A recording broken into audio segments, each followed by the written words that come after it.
All right. So for this movie or this episode, we are reviewing Extraction and Extraction 2. It's funny to call this a franchise, although technically it is. I mean, it's more than one movie in a series. So this is officially the Extraction franchise. So I'll continue to call it that. These are both Netflix original movies. Didn't know that it was based off a book. Did you know that? No. It's based off a book called See You Died. So I don't know if the screenplay is technically original, but this is a Netflix original film. Extraction 1 came out on Netflix April 24th, 2020. So it's not that old. The second Extraction came out on Juneteenth of 2023, June 16th, if you didn't know. Both are directed by the same guy, Sam Hargrave. Extraction was his first feature film. So he had done short films before, but he is not, this is his Extraction 1 was his first feature-length film. But he is no stranger to the action because he is a stunt I guess he can have dual roles. He was a stunt coordinator for the MCU and he worked with the Russo brothers. And I thought this was so funny because I was like, if a stunt coordinator made a movie, it would be Extraction. Yeah, that's true. He was also the second, this was a fun factoid that I thought was interesting. He was the second unit director for the season 2 of The Mandalorian. Season 2 had a lot more action. So he's good at the action thing, and he's also good at the directing thing. Extraction 1 and 2 stars Chris Hemsworth as Tyler Rake and Goshefith Farahani as his partner Nick Khan. The first Extraction also had David Harbour as I'll just call him his associate. I don't remember what his actual title was, but he was a friend of Chris Hemsworth's character Tyler. I think he used to work for the same company. Okay, they definitely used to work together. Yeah. And then Adam Bassa plays Nick's brother. And then Idris Elba, who I totally forgot, showed up in a clip before this release, is in the second one as a character called Allcut, but he is in here for like 2 minutes combined, I would say. Runtime for the first Extraction is 1 hour and 56 minutes, so right under that 2-hour mark. And the second one, they stay pretty close to that, is 2 hours and 2 minutes. So neither one is super long. It's pretty tight, I would say. They trimmed all the fat they needed to for these two movies. Budget for the first one was $65 million, which is pretty good for an action flick. Yeah, especially with Netflix because they love spending big bucks on action movies. And the second budget has not been released, which tells me it's probably over $100 million. Just wild guessing. You think so? Netflix probably saw that this one did so good that they pulled out all the stops for the second one. And the fact that they haven't said yet, it's probably over $100 million. So, I'm wild guessing. Cheryl says it's over $100 million for the second one, but officially we don't know the budget. By the numbers, Extraction 2 is the 10th most popular English language film on Netflix, which is saying something when you consider how many movies are on Netflix. Together, both movies are Netflix's most popular franchise with 265 plus million views between the both of them. And when Extraction 2 was released, both 1 and 2 were Netflix's top movies for 2 weeks in a row. So when people watched Extraction 2, they checked out Extraction 1. It seemed like if you hadn't seen 2, you made sure you caught up on Extraction 1 first, which you would need to watch both, I would say. If you haven't seen 2, I feel like you need to watch the first one. Okay. But it's short, so it doesn't take a lot of time. The third one is already planned. So spoiler alert, kind of. The fact there was a second one was kind of a spoiler for the first one. Yeah. So I was just kind of like, oh, okay. But the third one is planned. Same director. Chris Hemsworth is also planning to come back. The Rotten Tomatoes critic score for the first one and the audience scores were 67 and 71 respectively. For the second one, higher, 80% for critics, 85% for audience score. And because this did not come to theaters at no limited release, anything, just straight to Netflix, there is no cinema score for either movie. So let's summarize the plot. So the plot for the first one is very easy to summarize. Jay earlier pretty much said what it is. The plot's pretty paper thin. Yeah. So for the first Extraction, the plot, they actually are very similar if you think about it. Yeah, I can say both together. The Extraction 2 should have came out with the subheader that said Extraction 2, twice the extracting. Right. So both movies are about Tyler Rake, Chris Hemsworth's character. Mm-hmm. He works for, I don't know if it's a government organization or what. I don't know if it's like shadow organization. All I know is it's like MI5. Listen, they are well funded, whoever it is. And well paid. Well funded, well paid. He is an extractor. That's what I'm going to call him. Okay. So for both movies, he goes into these dangerous situations and tries to extract people from whatever situation they are in. So the first one, it was a kid, a drug lord's kingpin, whatever you want to call him. Son was kidnapped. So he tries to get the son back in the first one. Mm-hmm. And in the second one, he tries to kidnap a family, a mom and her 2 kids from a prison. And why they're in prison, we can get to. But yeah, both movies, he is about trying to get people out of their sticky situations, and immediately it goes wrong as soon as he steps foot. Yeah.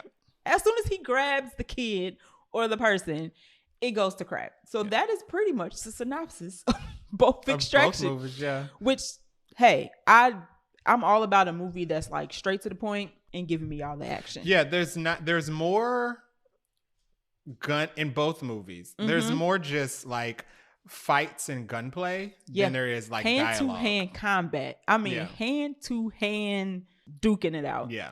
I'm gonna try to pronounce her name without murdering it. Go Shifte Farani. Yeah. She plays Nick, who is his partner, but she kind of seems like his M. In the first movie, she seems like she coordinates all the extractions, all the jobs. So she's like kind of like the M. She's like James Bond's M if M also got in the field. Yes, because she's not like the woman in the chair. Mm-hmm. She's definitely more like she's the one with the gun. She's way more hands-on in this second one. Definitely the woman with the gun. In the second one, I was like, I didn't even know she got in the field like this. Yeah. But she's a field agent with M-like capabilities. Yes. For sure. So I like her though. I really, really liked her character. I really liked her. I didn't dislike her in the first one, but I really liked her. There's some differences between the two, like how they kind of try to evolve the plot, even though it's simple. But I like what they did with her in the second movie. Yeah, I really like her. She kind of plays like the Compass North character, where she tries to...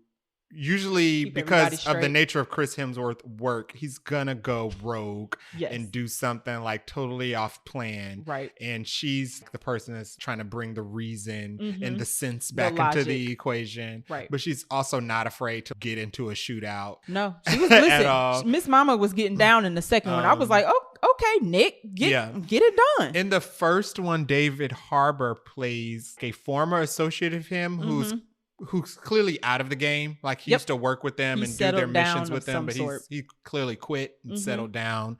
So he's kind of just a contact that they need in case of emergencies. Yep. And he was cool, but when you showed up, you kind of knew what time it was, which we'll get to. The kid in the first one. I didn't put him in the list. Go ahead. The kid in the first one, I didn't mind. He was fine. It wasn't like Jurassic Park where it's the kid is expected to do something at some point, whether heroic or whatever. I didn't expect him to do anything, but be safe. He seemed like he was like 13. He seemed quite sheltered. Quite sheltered because he was a drug lord's son. Correct. So he's probably lived his entire life as a target. Right. He seemed smart. He didn't do dumb things or ask dumb questions. He wasn't an annoying kid. He knew his job was to be a hostage and to stay in a hostage's place. Right. And move when I move. Right. Shut up when I shut up. Let Chris Hemsworth do the work. Don't try to do anything on your own. Right. Which was kind of the opposite in the second one a little bit. Which was very much the opposite in the second one. I guess a plot point for the first one is not a spoiler, is that the kids... drug lord daddy is in prison and he gets kidnapped while he's going to school, and that's why the dad can't be the one to go save his son, so they have to hire out Chris somebody Hemsworth's team in order to do it, because his dad is locked up. Right. So I really liked the first one. It takes place in present day. Yes, I think they're both like current day movies. Yeah, so there isn't like any time jumps. It's not a period piece or anything.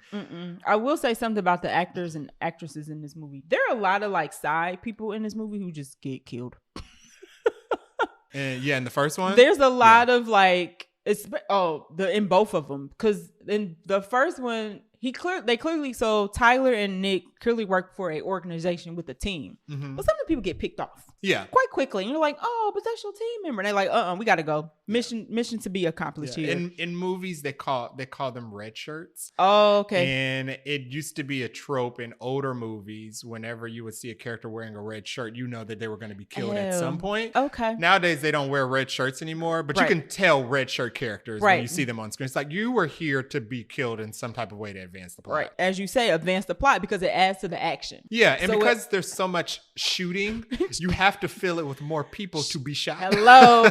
You got to have people get shot, stabbed, thrown off a building, fingers cut off, limbs cut off, bludgeoned to death, all of that. So the fact that and I like that they don't try to like humanize all these people because that is way too many people to try to keep up with. It just shows the stakes because it shows that so many people can be killed in bulk so quickly. Right. That it really illustrates the danger. Because the concept of both movies is that once Tyler goes to extract whoever he needs to get, there are literally gangs and groups of people trying to go after him. So it's not like he gets the people and there's just like two rogue assassins on the top of a building like, hey guys, stop that, and pew pew shoot them.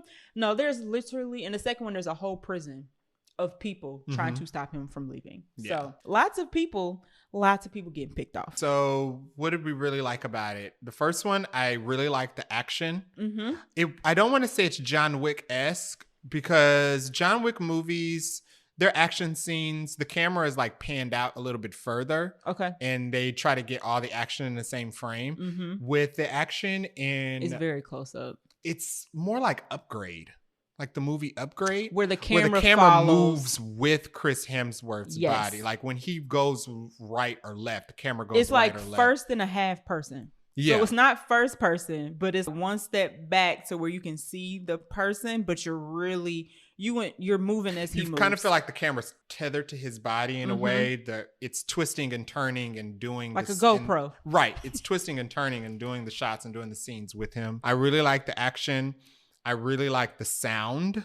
Okay. And I think that's something that other movies can take from. You can hear the knife going in people. Yes. Would you say that in both of them? Yes. Okay. You can hear flesh being torn. You can hear billy clubs cracking skulls. You can hear bones breaking. There's a scene in the second one where I think I wrote something down. Like you can where's the music? You can hear the death. Like I was like, there's no sound. All you hear is people getting their butts kicked for like brutally minutes on end, beat down. Watching this with your eyes closed, you can tell what's happening. You can tell, oh, somebody just got stabbed. Somebody just got bludgeoned. Somebody's head just got chopped off. Somebody is now dead. Like you can hear those things. So yeah, you're right. Just by listening to it with your eyes closed. The sounds are good. I like the sound. I liked the set design. Okay. Because in the first one, I don't remember where exactly it takes place. Bangladesh is the first one. I like the set because like when he had to move from like home to home or building to building, it was all very close together. They didn't really do a lot of cuts. Yeah. So when he went into a room, it wasn't cut to him in the next room.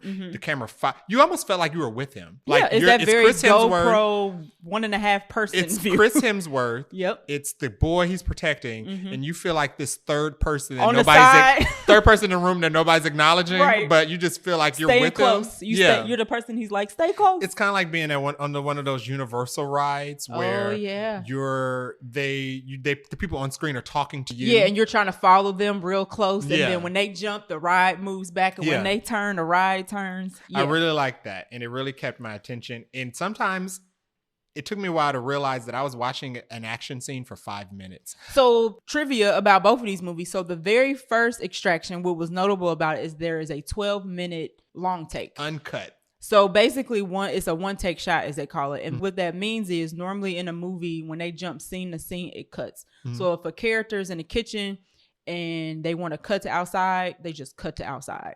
A one shot would be if you followed the character from the kitchen to outside. So they did that in the first Extraction for 12 minutes. And I believe it's the scene where he where he extracts the boy and that long fight in the street, 12 minutes. In the second one shot take was 21 minutes. And it's from the time he gets him from the prison fight? The prison all the way to the end of the I train was watching that and I was like 21 minutes of a one shot take. I was watching that and I didn't realize until about 10 minutes in They had to another scene. We are in the same fight. Yes. Same fight imagine watching a movie for 21 minutes. 12 people down. He's killed like a dozen people. Yep. Nick has shown up. The brother has shown up. He's got a family with him now. Yeah. And they are trying to escape the people trying to get this family back. And it goes for 21 minutes. It was so long. And that added to the brutality of it because you're watching people get beaten to death. Because you're like Jared said, you feel like you're that third person, like you're that third or at this point seventh wheel of trying to get out of escape this prison to get this family to safety. They make you really feel like you're there with them. It goes and it goes and it's good though. So was there anything specifically about the first movie that you liked? I liked what stood out to me for the first movie and I was like, oh, this is gonna be good, was you mentioned the fighting, but I like I like Tyler Rake. I'm just gonna call him Tyler. Mm-hmm. I like his whole attitude around his job. I don't know. He had this like aloofness of like, I'm here to get the job done. I don't want no games. I'm not trying to play around with you. I ain't got time for the shenanigans. This was clearly his career for a long time. Yes. How many times can you kill 20 people in 20 minutes before now it just all washes over you? Right. Every fight just now feels like a Tuesday. Regular day. He just seems so not bored, but he just seems so. I'm here to get it done. Yeah. I'm here to get it done. I ain't got no games. Don't ask me no questions about it. I really don't have your answers. Right. I'm here to get you out.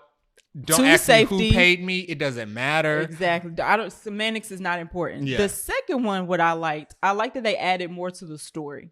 So the second one had a little more they added a little more meat. Mm-hmm. So it wasn't as paper thin. They added, it was more like more character development. A little bit of a notebook instead of just a thin piece of paper. So that's what I liked about, in addition to the action, I think that's obvious.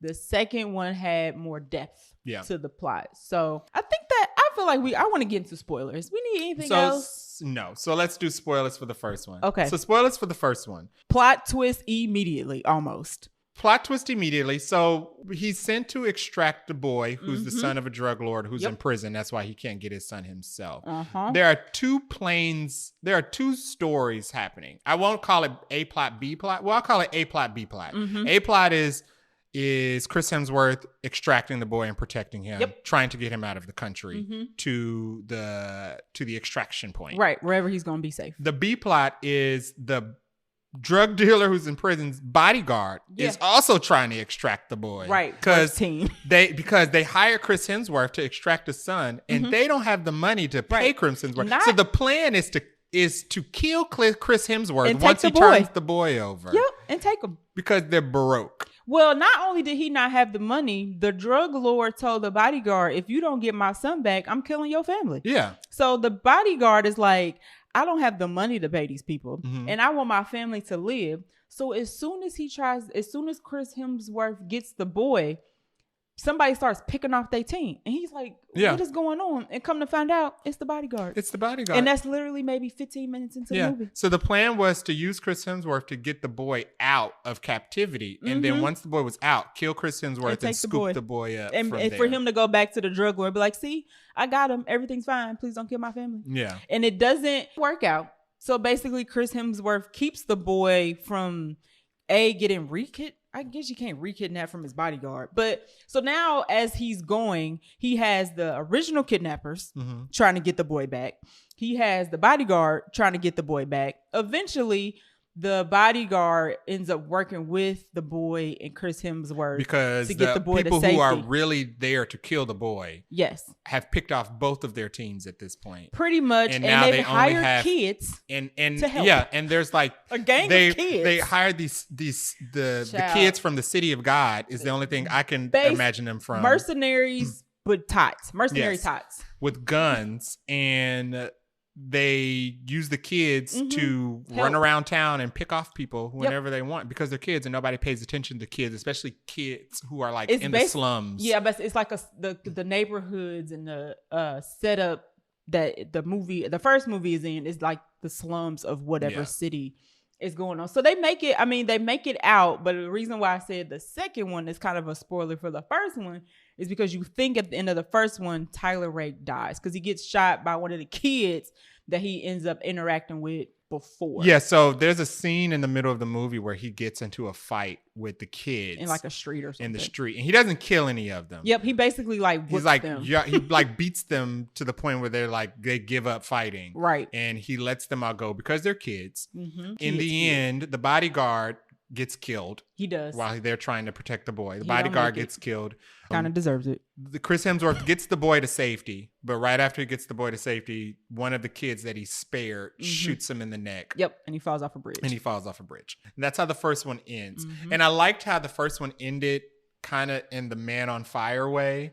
Where in Man on Fire, Denzel Washington clearly died in the back seat. Right. But you could have done a Man on Fire 2 and just been like, oh, he actually didn't die. He fell asleep. Yeah. Because they left it ambiguous. You didn't know whether he died right. or whether he fell asleep or passed out from the blood loss on the way to being executed. You just assumed that he probably died before they got to kill This him. one kind of ended the same way where he just falls off the bridge and there's no like teaser where it's like you hear his heartbeat or his eyes open. No, there's a scene at the very end where the boy, like sometime later, the boy is in a swimming pool doing like a move that Chris Hemsworth's character used to do in the swimming pool.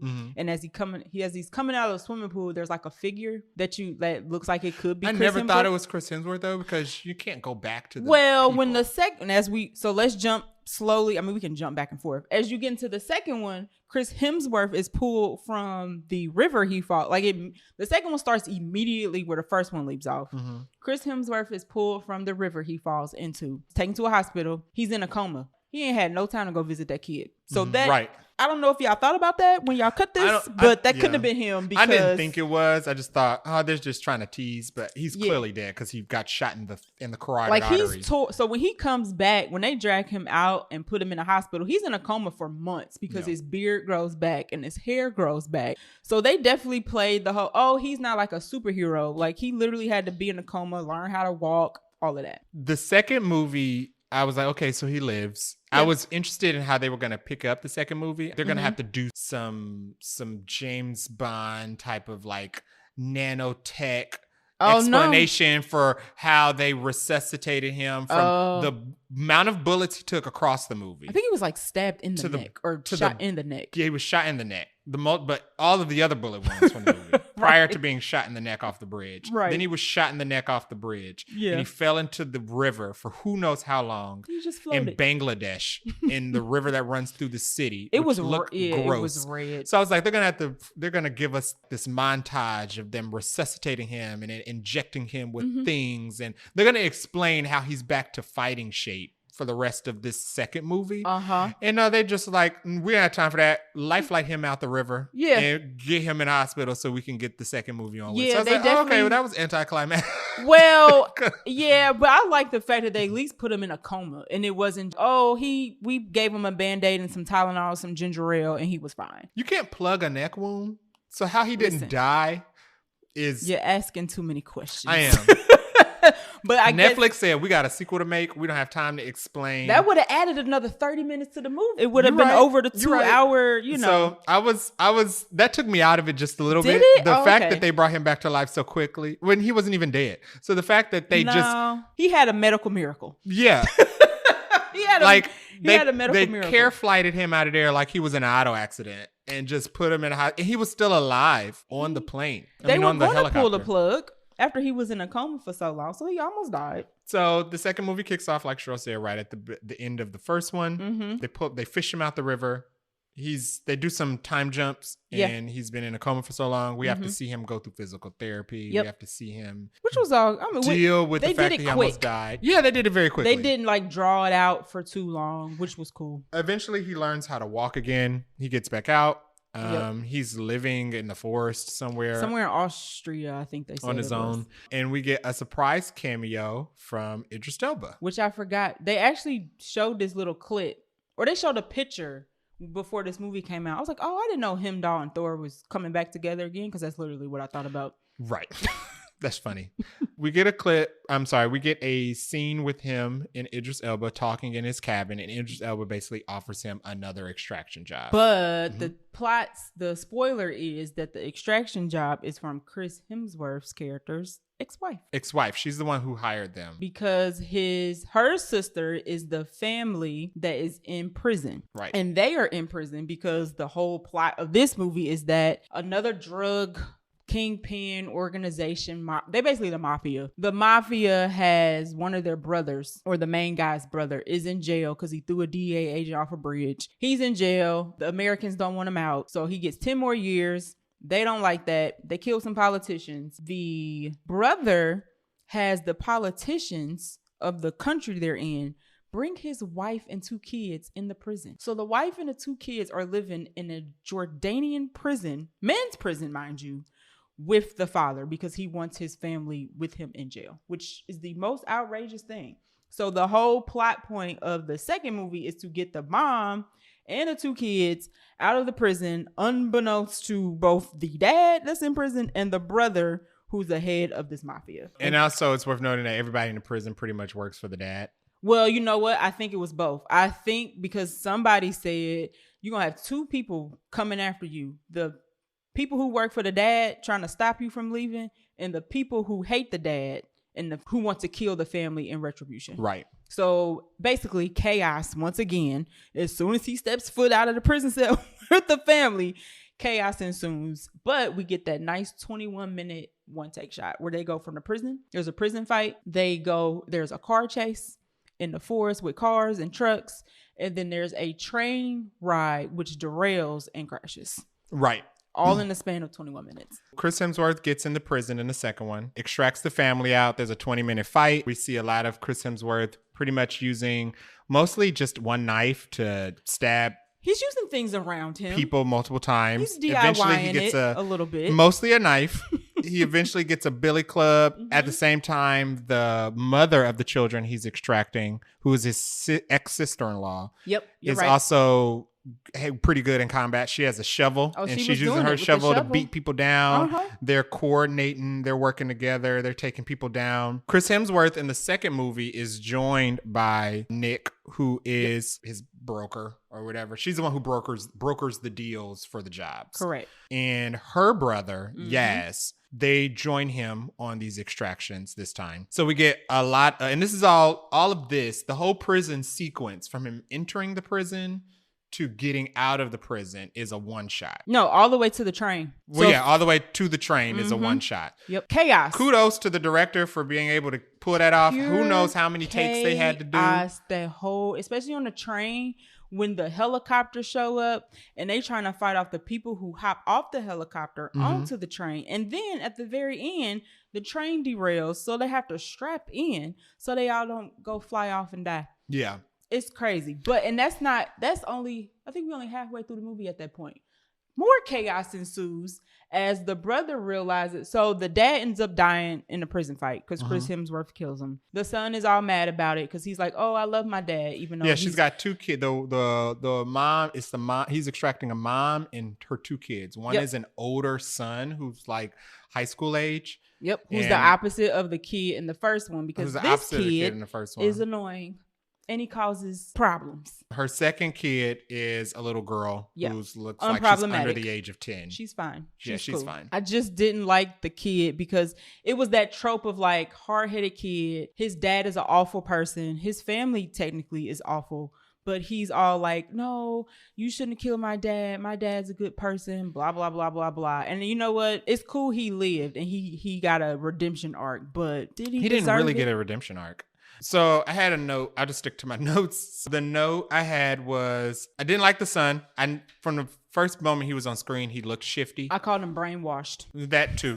I just called him dumb. Because the first time I saw him, he looked shifty. So I was like, oh, you're going to be a problem. Yeah. One. Yeah. You're going to be one of those problem kids. Because he kept asking for his dad. It's like, your dad's trash. Move along. And then, so while Chris Hemsworth and his team is risking their lives trying to extract them and save them because they're being chased by... out of the jail.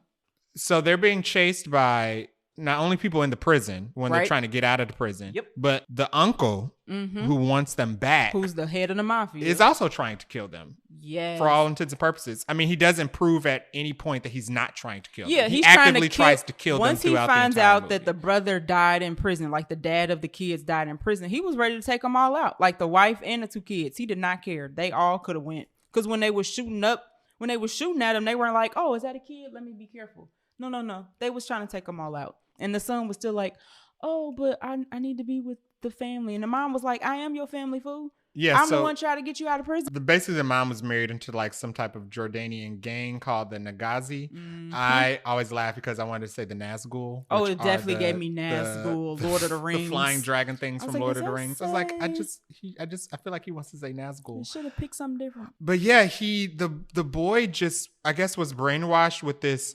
He said a line that I thought was so stupid. For how old he was.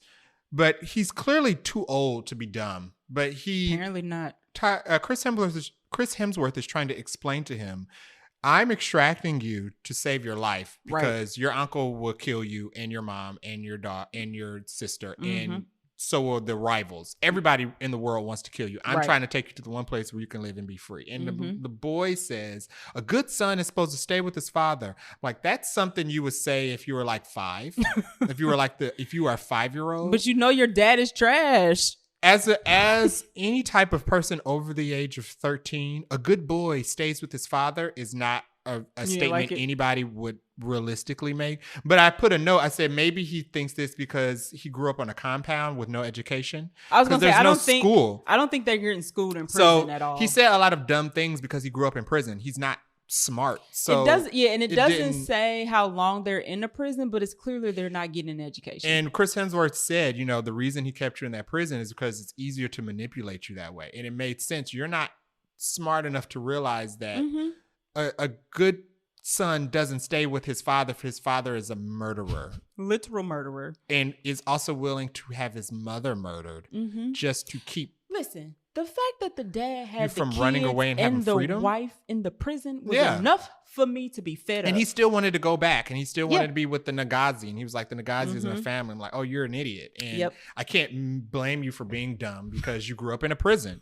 So you didn't go to school. So I'm not even taking that because we don't even know how long that child I just found it strange that he lacked regular intelligence, but also emotional intelligence. I mean, he got it at the end, lacking in both. But it was too late. Like he had already put his mom and sister in danger again when he told the uncle where they were. So they come and try to kill. Because now at this point, once they realize the brother is dead in prison, they want to kill Chris Hemsworth.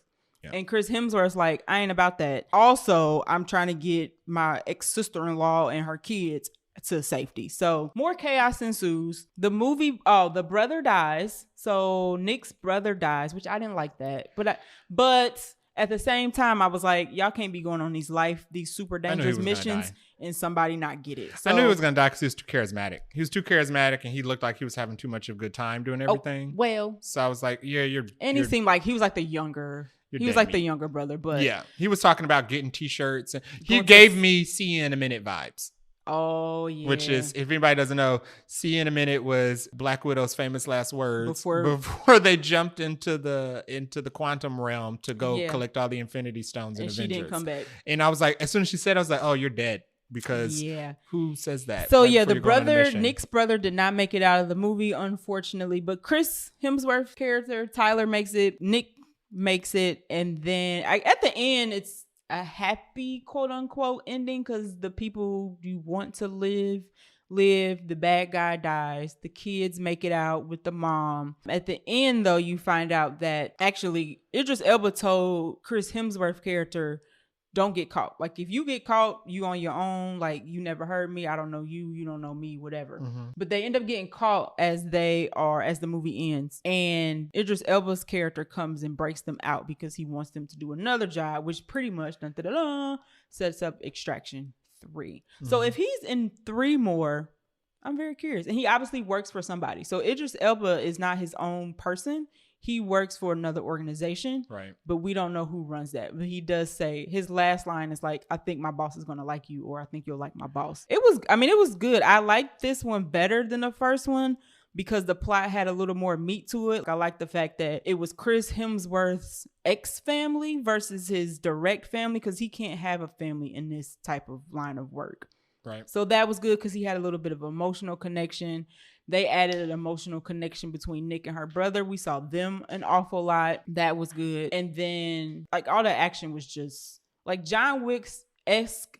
It is a little bit like that. Like you said, it's not really, to me it is, but that's like a compliment. It's not trying to knock off John Wick. The action is very John Wick. Just the way it was filmed was not very John Wick. It's not a knockoff of John Wick. Kind of how like everything was trying to knock off the Matrix in a slow motion. Mm-hmm. It's not like that, but it gives you that super fast, super well coordinated, super good angle. Yeah, the fights, everybody in a fight, when he's fighting groups of people, they're all doing stuff. It's not like groups of people are standing around him waiting for their turn. They're all going at him at the same time, and how he takes them all down makes sense. I definitely like the second one more. Favorite scene would probably be the prison fight scene. Mm-hmm. I would agree. I did that for both. Really. Just because it's the longest action scene, probably the most brutal action scene out of the whole movie. Yeah, it's just cool how we followed at them the end for of the so long. Scene. He takes a weight, like a dead weight, deadlifting weight, and smashes in somebody's face with it. And for a the camera doesn't linger, but for a second you see their caved in face while they're laying on the ground. Oh yeah. You also see him slice somebody's hand. Yeah, that was my first note. My very first note. Because I was like, well, I watched the first one. I was like, I don't really have to take a lot of notes because it's mostly just action. I can remember the action. My very first note was, didn't need to see a hand be split open. Gross. Literally split. It was split down the middle. So right between the middle finger and the ring finger, if you go from there down to the palm, he splits the dude's hand open. And the camera lingers, and the guy's like holding his hand as it's open. Just for a second, you see it. It's gross. Yeah, I like the part in the prison fight scene where he gets hit by a hand grenade. And his ears ring for a little bit, and we hear his ears ringing, and he's like disoriented, and then he snaps out of it. Oh wait, he about to be taken out. Then he pulls it together. That was shot really well. Is there anything that you would change? No, I don't think so. I'm trying to think real quick. I had one problem with the movie. Go. One problem with the movie is that, so for some backstory, Chris Hemsworth in the first one and the second one, there's Chris Hemsworth has a backstory with he has an ex-wife. Yep. Who's played by Olga Kurylenko. Hey, MCU alumni. What was she in the MCU? She was Taskmaster. Oh, that's where I remember her from. And Oblivion. Oh my God. Okay, go.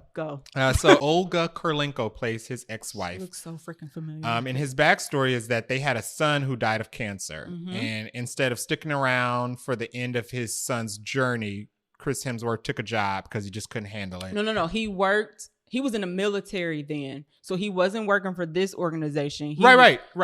He instead of sticking around for his son's end of life, he went and took a job to go somewhere. He said they needed me somewhere. Yeah, so the war. He was fighting the war. Yeah. Or whatever. So she was like, why didn't you stay? Because he was like, because I left to go do that because I couldn't deal with it. It was an excuse, basically. That didn't make sense to me. I didn't like that scene, so it's interesting. So I wrote down, my note was that his apology sucks. Because there was a scene in the second one where she asked, they haven't seen each other since his son died, apparently. It seems like right. They got divorced without seeing each other. Mm-hmm. So she asks him, why didn't you stay? Right. And before she even asks him, why didn't you stay? He apologizes. He said, I'm sorry. I should have stayed. I didn't. He basically just says, I'm sorry. I should have stayed. I didn't. Right. And he thought that was enough. And I wrote down, your apology sucks. I didn't like that whole... Your son died. I didn't like the whole scene. And you abandoned your wife to let her watch him die alone. Yes. His apology did suck. And it kind of made me dislike his character just a little bit. Mm-hmm. Because my next note was, why did you abandon your wife? Because when you, I don't have kids. He gives a reason, but it's a horrible. I don't have kids. It's weak. But my understanding of family making is that you meet a woman, you know them for an extent. You at least know them for 9 months prior to the child coming into the equation. Mm-hmm. And now this boy looked like he was like 10 when he died. He looked like he was at least, so that's 9. So I'm giving him the bare minimum. 10 I'm years. saying you met her on day 11 1 years. and 9 years. Yeah. Y'all knew each other for a while before y'all decided to make a family. A little of a decade. Boy comes in the equation. Boy dies. I don't understand why you abandoned your wife Yeah. Because you had to. Didn't you know her first? You knew her first. You developed love and care and affection for her first. He knew it was awful. So the boy died. And he said, well, I guess I don't need you anymore. So he kind of just left her, which I thought was crap. You make a very good point. I did not like that scene. I guess that's one thing I would take out. Not change. I would just take it out. I didn't like that scene because it wasn't well acted. If that's how you're going to do the backstory, don't give him that backstory. I feel like the scene would have been better if they like fed off each other a little. I just don't think I didn't buy them as husband and wife ever. She was asking him. She wasn't asking enough to be like, say it like you mean it. And that's because you're supposed to show, don't tell. And they didn't show us their relationship. They just kind of told us I was married and I left because of this. We didn't see any of it. So we didn't even get to see like if they even had chemistry. Would they have had chemistry? What was we don't know if. Because I don't think we don't know if prior to him one. dying, were y'all even in a happy marriage? Because it doesn't seem like y'all really even like each other. When you save her sister-in-law and her niece and nephew. Yeah. No, that was her sister. Well, yeah, when you save her sister and her niece and nephew, she kind of just walks right past him and walks into the house without speaking to him. Yeah, which makes sense because I get that. Your last memory of him. I feel like she at least could have said thank you. She at least could have said thank you, but that's why I was like, well, maybe they weren't even in a happy marriage because it doesn't seem like they even like each other. I think the fact that he wasn't there, pretty much, she was like, "You are dead to me," essentially. His apology sucked. He had his reason for abandoning his wife. He had no reason. He left because he wanted to. Yeah. He's talking about, I just couldn't fix it. You could not fix it because he was going to die. How does that explain why you left your wife? It didn't. That's why I didn't like that scene. Unless you just didn't like her? He didn't deliver it with he's had emotion delivering lines in Thor more than he had emotion delivering that particular line. When he had to go back in time at Endgame and apologize to his mom, knowing that she was going to die.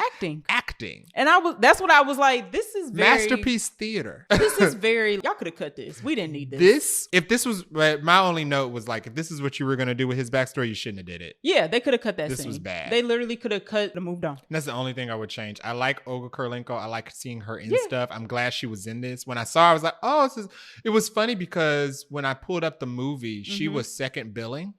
It was Chris Hemsworth, and then it was Olga Kurylenko. And for the most of the movie, it's like, where is she going to show? Am I looking at her? Is she? I was like, is she the mom? Is it the blonde wig that's throwing me off? But no, she was in the movie. She just showed up at the end. Yeah, she wasn't in it a ton. And I like her, but I don't think her. They could have did something different with her. She needed to be in it. So that's the only thing I would have changed. Okay. I would have taken that whole scene just out. We didn't need it. Who would I recommend this movie to? Everyone? If you like action. Yeah. If you don't like heavy action and a little bit of gore, I guess, bothers you. You don't want to see somebody's head bashed in. Avoid it. But yeah, it's like no nonsense action, which is just, if you're a fan of John Wick, if you're a fan of Upgrade, if you're a fan of... I'm trying to think of what else. It's so funny because every comparison now is John Wick. What's that Bob Odenkirk John Wick knockoff movie? Bob Odenkirk. I don't know who that is. Nobody. Oh, yes. If you're a fan of Nobody, that type of action. Action in it reminded me of Malignant a little bit. That movie with the Vestigial twin that lived in the back of her head. I know what you're talking about. The action and the gore... It kind of reminded me of that a little bit. Okay. Just because it was a lot of one-take fight scenes with the cameras moving around at the same time. Okay. I recommend this movie to those individuals. Is it cinema? Absolutely. Yeah, I would have seen this in the theaters. I have expectations for Extraction 3. Extraction 3 Netflix should officially push Extraction 3 to theaters. They should at least put it for limited release. Yeah. Not like... I think they should do like a time limited release. Yeah. But it should go wide. Yeah. This should go to all theaters. Yeah, instead of doing it limited like they did the Onion movie. Yeah. This should go to all theaters. Anybody who wants to see this movie should be able to go to his theater and see it. Yep. And maybe you put it in theaters for like 3 weeks. Give it 3 weekends. Give it a month. Just give it a month. And let it make money. I read that Chris Hemsworth he made $20 million off of his involvement with this movie. Mm-hmm. This can definitely go to theaters. One, it's already a now a known franchise. Yep. It has fans. Mm-hmm. Netflix has already created they already control the traffic for this movie, because if you want to see it, you have to come to Netflix. If you don't have Netflix and you want to see it, you have to at least get a trial to Netflix to watch it. I don't even know if they do. So now you can control the flow of traffic from Netflix to the theater, get people in the theater, stack that money. Right, because you have to watch the first two to even see the next one. It's 2 hours including credits. You can get a bunch of showings in the same day for that. The sound, put this in Dolby. Put it in Dolby. I want to hear the blades. You can hear the skin in my ear. Just like John Wick was in Dolby and you can hear the shotguns going off. I can imagine the same thing here, because there's explosions, there's train wrecks. The whole fight scene in the prison where it's quiet, but all you hear is there's no music. Right. And the fight scenes don't have music in the background. There's no background music playing. Because even John Wick fight scenes have music. Oh yeah, it's turn up music. And I think that's why I pay attention to sound so much, because there was nothing else to listen to. You just hearing the whacking of skin against bone, against knife blade, against gun. Put this movie in theaters. Dolby. Extraction 3. Yep. Put it in theaters. There's no reason why this should go straight to streaming. Y'all can make the money. This could make more. Mission Impossible wrapped up with like 580 million. Domestic, yep. This could make that. It could. What you if you were smart, you put all 3. And you had the perfect opportunity. You stunt casted Dave Harbert in the first one. Mm-hmm. You stunt casted Idris Elba in this one. Mm-hmm. Kept Idris Elba alive in this one. Yep. You had the perfect opportunity to actually cast an actor as Idris Elba's boss. I'm thinking Gary Oldman. When he said he had a boss, I was like, ooh, who are they going to get? This needs to be somebody. It's got to be somebody. I'm like, ooh, Gary Oldman will be great in this. A Mads? Yes, Mads Mikkelsen. Oh yeah, get an actual actor to play his boss. Oh, Giancarlo Esposito. And now you have 3 top billing actors. Chris Hemsworth is not an A-list actor at this point, because now he's going to be in Mad Max, the Mad Max reboot. Mm-hmm. This is his franchise. It is. This is his Mission Impossible. Yeah, you're right. He does his. He does have Thor under his belt already, so he's established. Yeah, but this is because people are always like, "Oh, well, Thor is just a property." People aren't in love with Chris Hemsworth as Thor. People are in love with Thor as the character. Right. That's what so they say. Won't. Right. Yep. This is Chris Hemsworth's thing. This is his thing. Yep. You got Idris. Get that third person in there. You now have 3 top billing actors that you can promote this movie with and get people. They could do it, but Netflix. Do it. Some of these studios. You have no excuse to not do it. That's the only thing. We'll see. They won't be starting writing, producing, filming anything because of the strike, but they definitely have the third one planned. So check out both of them. Easy watches, enjoyable watches. Hope you enjoyed our review, and let's talk about what's next. So next episode, we are doing the 25th anniversary viewing of Rush Hour 1. Original Rush Hour. Yay. So I was trying to, because the movie's a little light these days and we ain't in the theater as much as we used to be. Listen, after the recording of our last episode, we had to sit down and plan the year out. We got the rest of the year planned out, and we still have like one gap. We have like 2. What? 2. There's some other movie spaces on our agenda. There must be a movie that Jared's like, I don't know about this one. Yeah. Well, no. There's 2 that I don't think we have filled yet for the year. All right. So we kind of had to be creative with our next episode. Mm-hmm. So next episode, I was looking up, what's the anniversary movie coming out? And I found out that 25 years ago, we're actually going to release the episode on the anniversary day of Rush Hour. So the original Rush Hour, or the first Rush Hour with Jackie Chan and Chris Tucker, we'll be watching it. We'll be reviewing it. I've seen it a bunch, but I feel like I haven't seen it from start to finish in a long time. So I haven't seen it from start to finish in a long time. I'm expecting a lot of... This won't work now? Ooh, yeah. I'm expecting a lot of...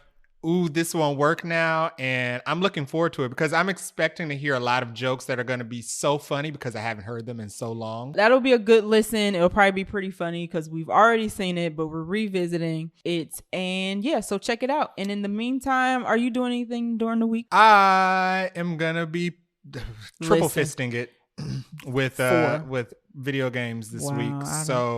I am going to be playing Final Fantasy with one hand, Final Fantasy 16. Yeah. I'm going to be playing The Expanse with one of my feet because I only have Haven't two hands. started. I started at least already. And the other hand, I'm going to be jumping into at least the first chapter or two of Baldur's Gate. Now, mind you, we played like 2 hours of No Man's Sky as well last week. He ain't making no time for that.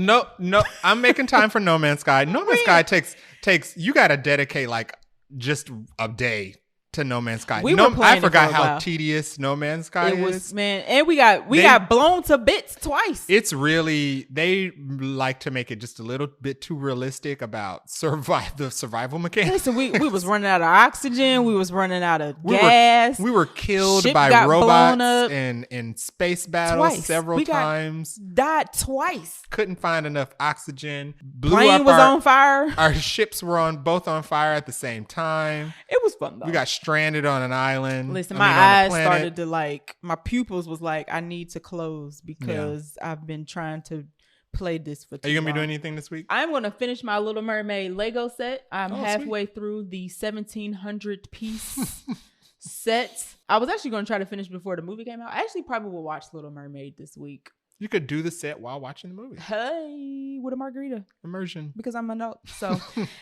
check out our next episode. As always, thank you for your reviews. Thank you for your listenership. Subscribe to our podcast on your favorite podcast app. And if you have any thoughts, ideas, movie suggestions, topic suggestions, make sure you can email us at vaguelynerdypodcast@gmail.com. Also, like Cheryl said, make sure you rate us and review us on Apple Podcast or your podcast app because it helps us out a lot. Woo-hoo. Shout out to Brad. I'm going to try to pronounce your last name correctly. Brad Butin. Thanks, Brad. He is the person who left us our first 5-star review. Hey. And he said, if you're looking for a good time, you found one. This is a very enjoyable and entertaining podcast. So thank you so much, bump to Brad. Fist bump to you for your review. And we hope to bring you many more fun episodes. All right.